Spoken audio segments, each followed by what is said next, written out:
Hello again. Today we're going to tie this Griffiths Gnat. This is a fly that I will go to when it's really difficult. Like, you can see fish rising, but for love and money you just can't get them to take. You know, along with things like the little canis flies, you know, these tiny little gnats can sometimes really be the key to catching fish. Trout and grayling. I've not really caught any other fish on this, but I have caught a lot of trout and grayling. So anyway, let's take this one out of the vise.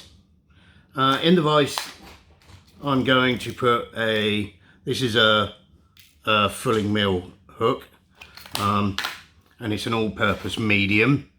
I like using these for dry flies because they're light enough to be used for a dry fly hook, but they're also fairly strong. This is a size 16. I tie these gnats in sort of 16s and 18s. I don't tend to go any bigger than that because, well, you know how big gnats are. So the thread is Uni 80 in black, and we're just going to start. I've waxed the thread.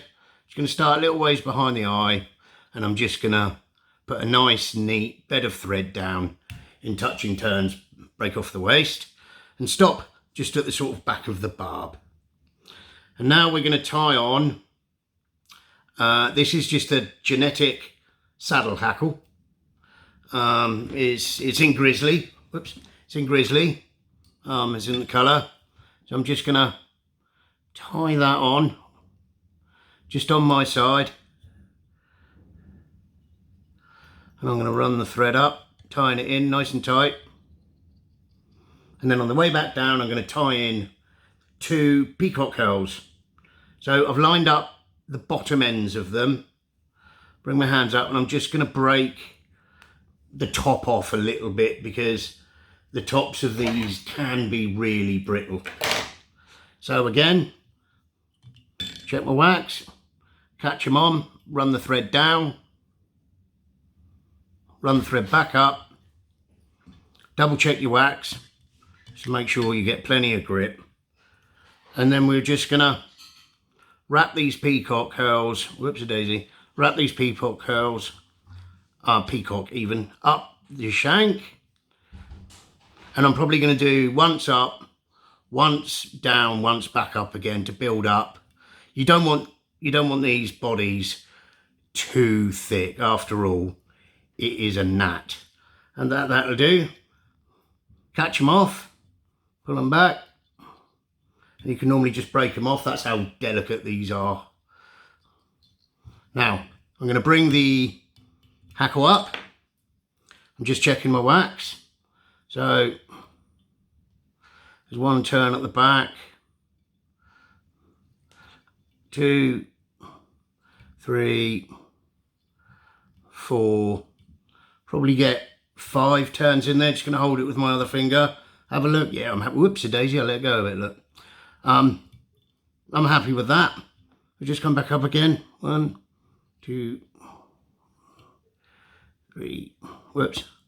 Because I've already made a couple of these flies, so the feather's getting a bit short. So we just catch it off, pull the feather back, tie in, feather, just pull it and break it off. Now I'm just going to come in and I'm going to get rid of any fibres going forward of the eye. Come here. Obviously be careful when doing this. And then it's just a matter putting a bit of wax on the thread. They don't get easier than this, flies, really. Bit of wax on the thread. Come in with a whip finish. I mean, these don't last too long, these flies, but do you know what? You can catch a good few fish on them. I've always just tied like this. Sometimes I might run the thread down through the hackle and back up to strengthen it, but to be honest with you, you know, I don't tend to bother now just because they don't last long. And it might make them last a little bit longer, but... And there it is.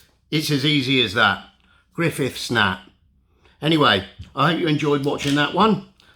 Please like, please subscribe to the channel, and as always, I'll see you on the next one. Thank you.